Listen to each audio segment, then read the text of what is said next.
The one that converts to Islam embraces the folds of this faith because they choose to voluntarily submit and surrender to the will of God in exchange for the ultimate acquisition of peace and contentment in this life and in the hereafter. The one that is converting accepts the Islamic belief that in order to achieve true peace of mind and surety of the heart, one must submit to the ultimate creator, the one true God, and live according to his divinely revealed laws. The one that converts comes to the understanding that no one is worthy of his worship and veneration except the one true creator, the creator of this world and everything it contains. He realizes that the only true purpose of his life is to find God, build a relationship with him, and follow his commandments. The one that is converting comes to the realization that God the Almighty would not leave him or her in the darkness without showing them and guiding them regarding the manner in which he wants them to live. To this end, he, God, chose messengers and prophets throughout history to send to different nations at different times to communicate his message to humanity, to demonstrate how one should live and to teach mankind about himself. In addition, these prophets came with glad tidings, stating that whoever worships the one God without any partners and lives a righteous life while obeying God's commands will enter paradise eternally. And whoever worships anyone other than Allah and does not follow God's commandments will enter the hell eternally. Islam is not a new religion, but rather embodies the eternal act of submitting to the will of God. It is, indeed, the only acceptable religion in the sight of God. Islam is the true natural religion and offers the same message revealed through the ages to all of God's prophets and messengers. The one that is converting realizes that Islam will change his or her life for the better, and that Islam will provide the light to guide them in their life as well as grant them true salvation from the eternal hellfire. The one that searches for his purpose in life as well as for his creator and is sincere and curious to learn the truth, that person will eventually be guided to the truth by the will of God and by his mercy, love, and justice. God guides whom he wills and whom he pleases. My dear brother or sister, if you have the desire to be Muslim and have a strong conviction and belief that Islam is the true religion of God, then you are ready to embrace the folds of Islam. In Islam, every action begins with one's intention, so one starts by setting the intention in their heart to embrace Islam for the sake of God alone. It's highly recommended that you take a bath or a shower to symbolically purify and cleanse yourself of your past life and your past sins. It's also recommended that you wear good clothes on the day of conversion. Unlike other religions, the act of converting to Islam does not involve any rituals, ceremonials, nor baptisms. All the one has to do is to declare the testimony of faith, which is known as the Shahada in Arabic, or the Declaration of Faith in English, which is the first of 5 pillars of Islam. These 2 statements encapsulate all of the beliefs of Islam.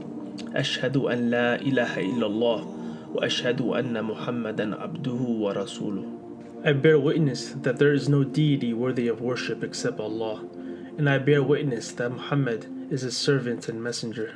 One can simply state this phrase in privacy by himself, or can do so in public with witnesses, especially those who could help them pronounce the wording in Arabic accurately.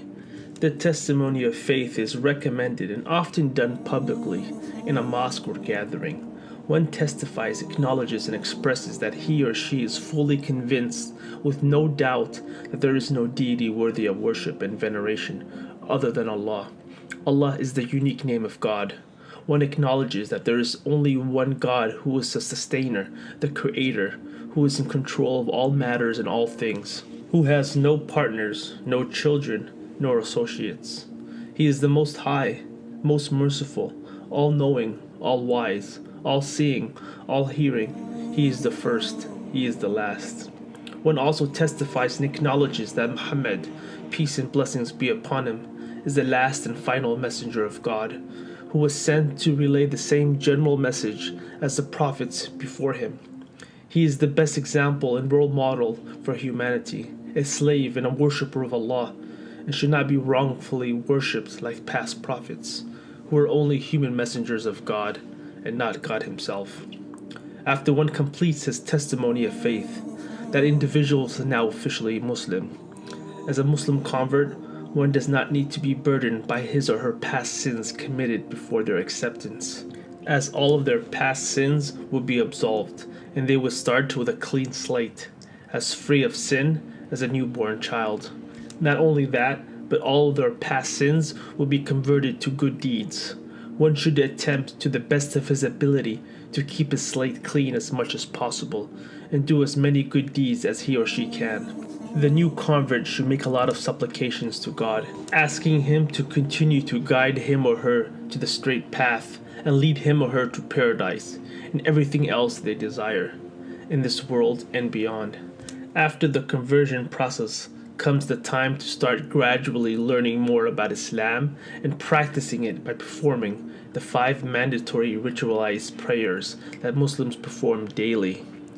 A new convert should not try to learn all aspects of the faith at once, as they may end up feeling overwhelmed. Instead, one should continue to learn and grow his faith over an extended time period. It's highly recommended that the convert finds a local mosque or a local Islamic community and attend gatherings, seek Muslim support, and make new friends. One should also start to give charity and fast in the month of Ramadan, both of which are mandatory upon every Muslim. For people still unsure as to whether or not they should convert to Islam, they can pray to God without specifically naming Him. Just pray out and say, "Oh, you who created me, please guide me to the truth." Also, continue to research and look further at the overwhelming evidence and proofs that Islam offers to affirm its existence and validity. Do not procrastinate and do not take this matter of faith lightly, as you are not guaranteed tomorrow. Your test, your life, can end at any moment.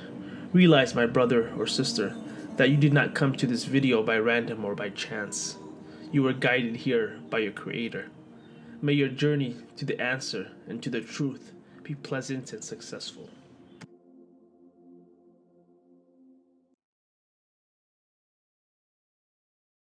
Our Prophet narrated, "Whoever guides another to a good deed will get a reward similar to the one who performs it."